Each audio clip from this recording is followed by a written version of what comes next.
Buddha and Nietzsche, a tale of two nihilists and their takes on the self.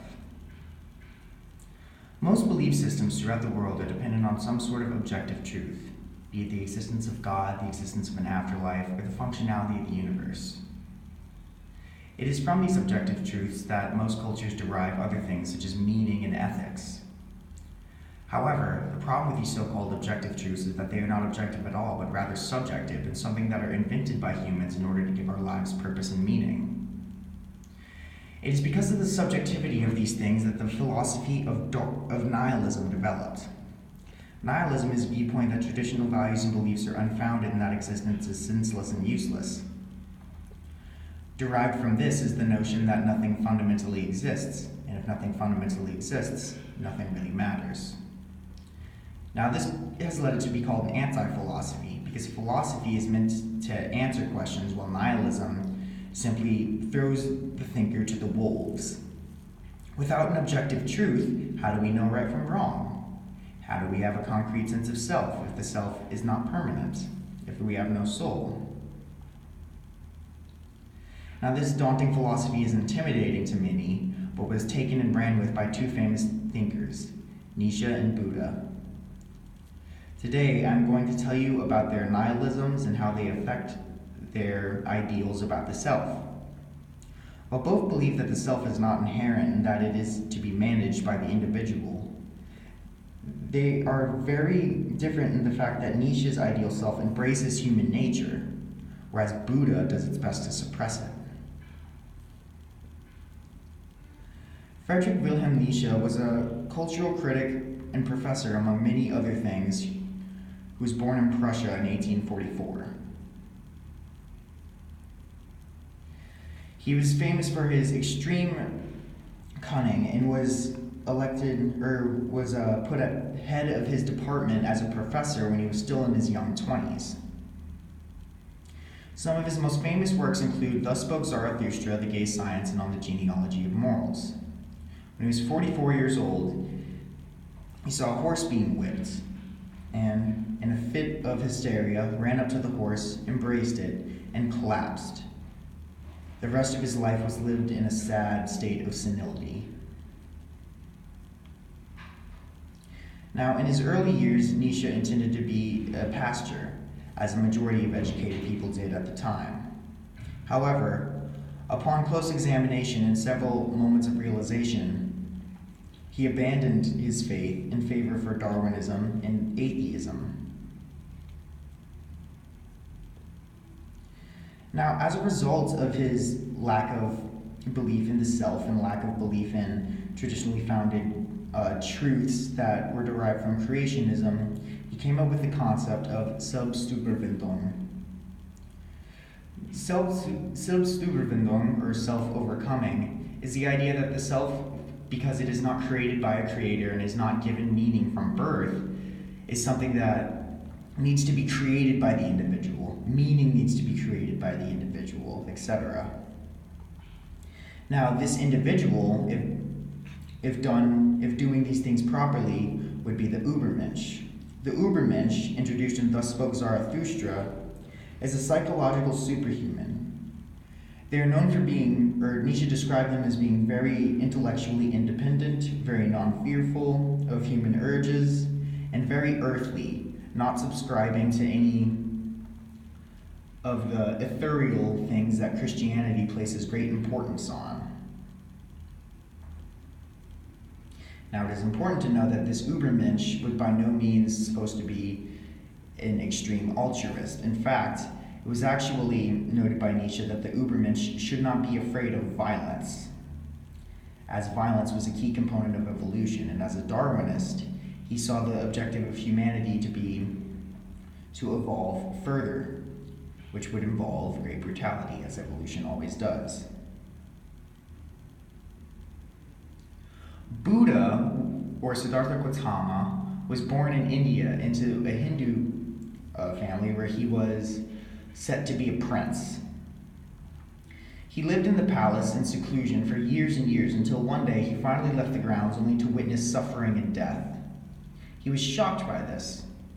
As a result, he meditated on it quite a bit and did quite a bit of philosophical exploration.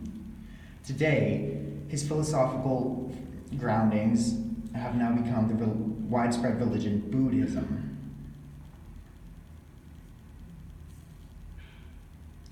Now, the conclusion that he came to as a sage was that all of our sufferings came from the root of ignorance, which is a key component to that right there, which is the 12-link chain of suffering. The rest of the components of the chain are all key features of the human condition: aging and death, birth, the neurological mind, the body, etc. Now, while rejecting all of these things and avoidance is impossible because it is who we are, he developed the middle way. The middle way, or middle path, lies in between nihilism or self-denial and the belief of the self, or eternalism. Now, nihilism couldn't be completely gone with just because if you were 100% nihilistic, nothing would mean anything, and then there's no reason to do anything now, is there? And essentialism didn't work because it is grounded in the lack of truth, which is that there is great meaning in things. Therefore, Buddha saw it as the best way to recognize that there is no meaning, yet to behave sort of as if there was, in a very temperate lifestyle. It is from this that Buddha believed that we could relieve ourselves of all suffering. Now, one of the components of this was self-denial, a concept called the non-self, or enatman, or anatta. Here we see a quote by Buddha. A man asked Lord Buddha, "I want happiness." Lord Buddha said, "First remove I, that's ego. Then remove want, that's desire. Now you are left with only happiness." From that we can derive the fact that Buddha thought of the sense of self as being a source of suffering, and of desire as being such things as well. Basically, he stepped on the notion of human passions as being anything but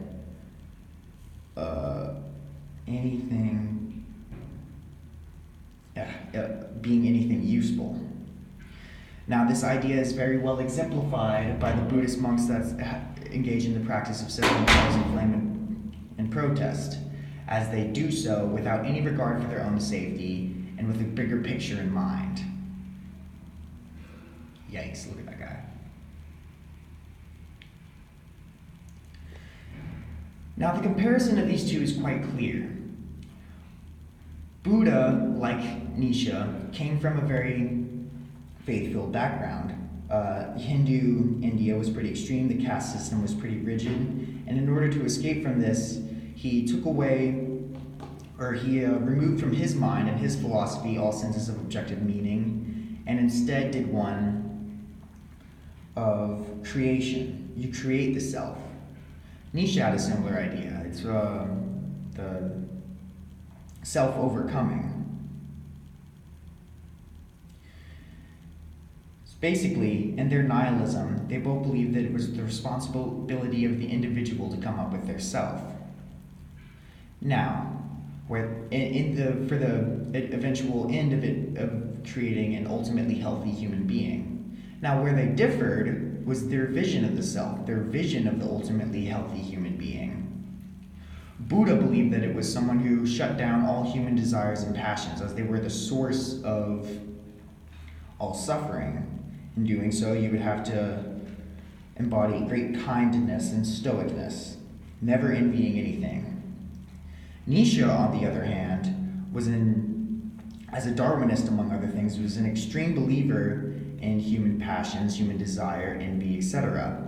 In fact, one of the qualifications of the Übermensch was that it was someone who did not run away from their own envy and instead recognized it for what it was.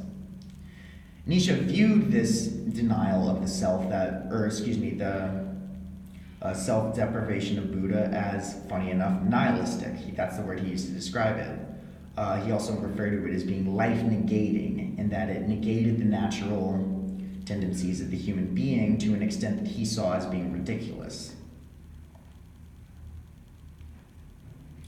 In conclusion, nihilism is an extremely relevant school of thought because at the end of the day, we as humans cannot prove there to be any objective meaning. We cannot prove there to be any right or wrong. Therefore, we have to come up with our ethical systems based on that assumption. as we are learning through the sciences that many things are actually objectively true. I see great value in both the perspectives of Buddha and Nietzsche. With Buddha, you can apply a sort of ethical code to live in the face of nihilism and avoid being a crazy anarchy guy who just runs around doing whatever he wants, claiming nothing matters, so I can do what I want. It also prevents you from self-abuse. Now, Nietzsche likewise prevents you from doing self-abuse, but also, and more profoundly, he gives this nihilistic reality kind of a spark of life, a spark of passion, a spark of meaning, because you create your own. Therefore, I think it's safe to say that if you are a nihilistic thinker, you should use Buddha as your moral compass, and Nietzsche to give yourself a sense of purpose and self.